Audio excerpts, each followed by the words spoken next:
étudié. Et pendant la sécheresse, une femme, une veuve, qui avait reçu Élie, fut épargnée, tout comme vous l'avez été, parce que vous avez reçu cet tonnerre. Gloire à Dieu.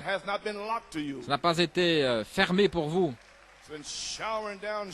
mais des douches de bénédiction sont descendues sur vous. Gloire à Dieu. Amen. Gloire au Seigneur. Alléluia. Gloire à Dieu.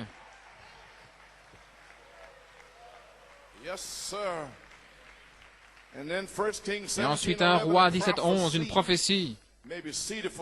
Car ainsi dit le Seigneur Dieu d'Israël, le tonneau de farine ne diminuera pas, ni la cruche d'huile, jusqu'au jour où le Seigneur enverra la pluie sur la terre.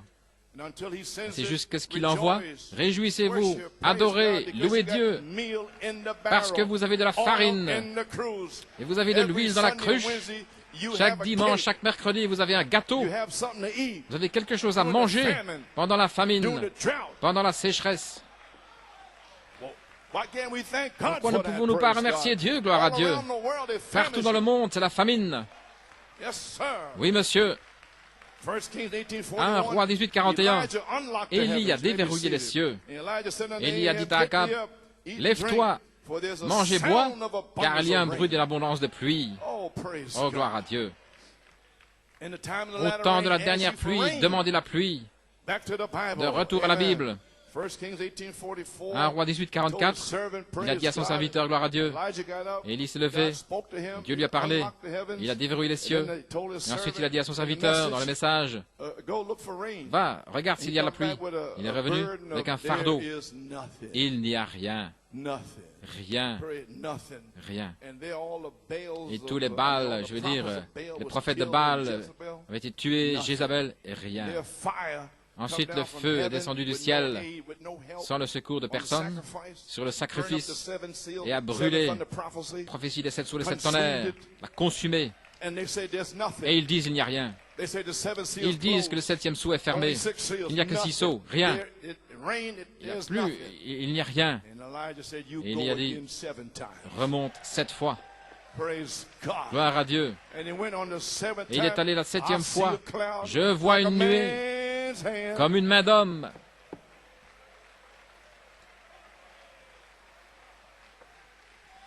Qu'est-ce que ça veut dire? Au premier signe surnaturel, avancez. Gloire à Dieu. Commencez à louer Dieu. Commencez à le remercier. C'est Dieu, vous avez vu la nuée, comme une main d'homme. Et il lui a dit, gloire à Dieu. Et au verset suivant, il arriva que les cieux furent noirs de nuages, qu'il y eut du vent et une grande pluie. Croyez-vous cela? Hébreux 13:8, Jésus-Christ est le même, hier, aujourd'hui et pour toujours.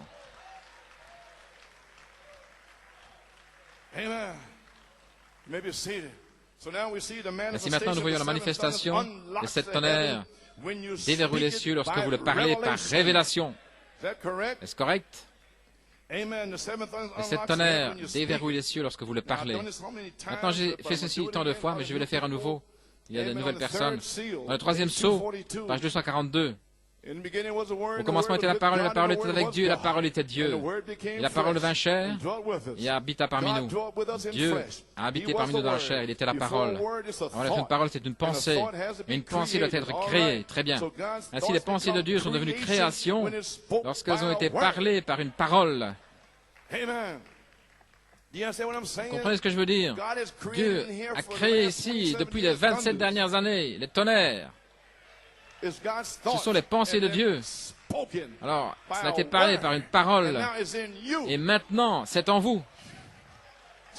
Attendez simplement que la dynamique frappe cette semence qui est en vous. Gloire à Dieu. Lorsque cette semence sera mûre et que Dieu enverra le feu. Alléluia. Gloire à Dieu. Tout comme il l'a fait avec le sacrifice d'Élie. Oh, Alléluia. Vous pourrez le dire au monde et le dire aux nations. Leur dire qu'une manifestation des 7 tonnerres a éclaté ici à New York City, en Pennsylvanie. Ils viennent en avion de partout. Gloire à Dieu. Gloire à Dieu. Oui, monsieur. Bien. Et une pensée doit être créée. Ainsi, les pensées de Dieu deviennent création lorsqu'elles sont parlées par une parole. C'est lorsqu'il vous le présente comme une pensée, ces pensées, et cela vous est révélé. Alors c'est toujours une pensée jusqu'à ce que vous le parliez. D'habitude, j'explique ici en 4 choses. Remarquons. Pour vous, c'est une pensée. Ensuite, numéro 2, ce sont ces pensées. Le message, 7 sceaux, 7 tonnerres, 7 pensées. Numéro 3, cela vous est révélé. Et cela a été depuis 74. Et numéro 4, même si cela vous est révélé ce matin, vous êtes assis ici d'Ohio, d'Indiana, du Canada et de partout ailleurs, de Porto Rico, c'est encore une pensée jusqu'à ce que vous le parliez. Ça n'ira nulle part. Amen. C'est encore une pensée. Vous y voilà l'église, vous devez le parler. Et vous devez... Maintenant, vous ne pouvez pas le parler avec de la condamnation. Voilà pourquoi beaucoup ne peuvent pas le parler. La condamnation, voyez-vous. Le 3e sceau. Page 304. Maintenant, il est venu ici hier soir avec son épée pour tuer. Voyons qu'il est tué aussi par l'épée de la parole de Dieu.